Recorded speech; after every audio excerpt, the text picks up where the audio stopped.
Percy Takes the Plunge.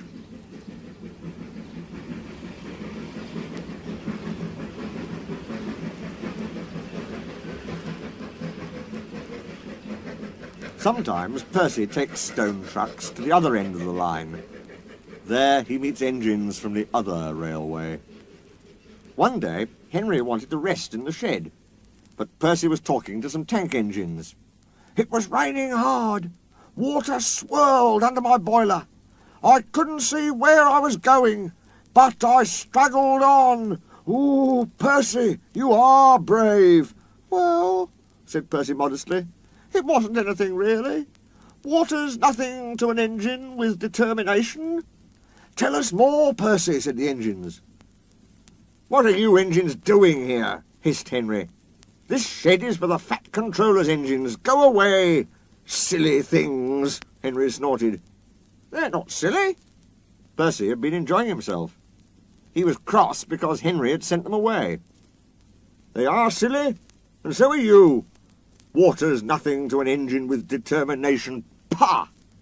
Anyway, said cheeky Percy, I'm not afraid of water. I like it.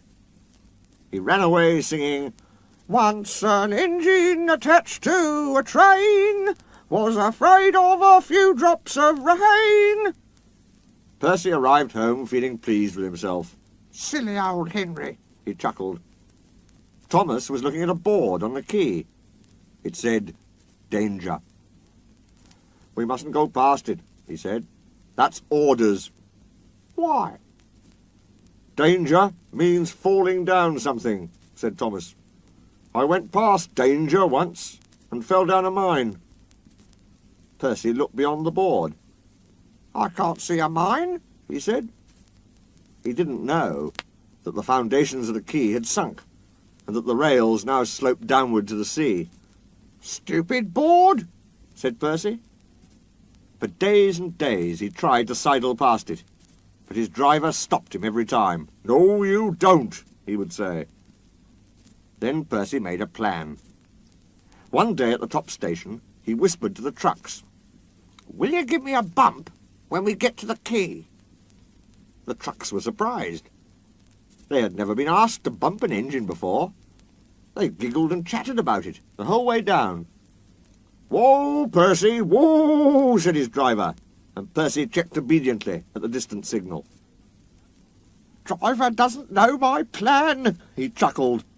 On, laughed the trucks. Percy thought they were helping. I'll pretend to stop at the station, but the trucks will push me past the board. Then I'll make 'em stop. I can do that whenever I like. If Percy hadn't been so conceited, he would never have been so silly. Every wise engine knows that you cannot trust trucks. They reached the station, and Percy's brakes groaned. That was the signal for the trucks. Go on, they yelled, and surged forward together.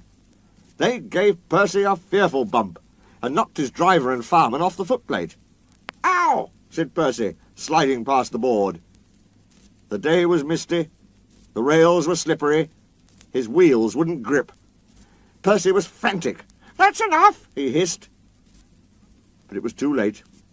Once on the slope, he tobogganed helplessly down, crashed through the buffers, and slithered into the sea. You are a very disobedient engine. Percy knew that voice. He groaned. The foreman borrowed a small boat and rowed the Fat Controller around. Please, sir, get me out, sir. I'm truly sorry, sir. No, Percy, we cannot do that till high tide. I hope it will teach you to obey orders. Yes, sir. Percy shivered miserably. He was cold. Fish were playing hide-and-seek through his wheels. The tide rose higher and higher. He was feeling his position more and more deeply every minute. It was nearly dark when they brought floating cranes, cleared away the trucks and lifted Percy out. He was too cold and stiff to move by himself, so he was sent to the works next day on Henry's goods train. Well, chuckled Henry. Did you like the water? No. I am surprised. You need more determination, Percy. Water's nothing to an engine with determination, you know. Ha ha! Perhaps you'll like it better next time.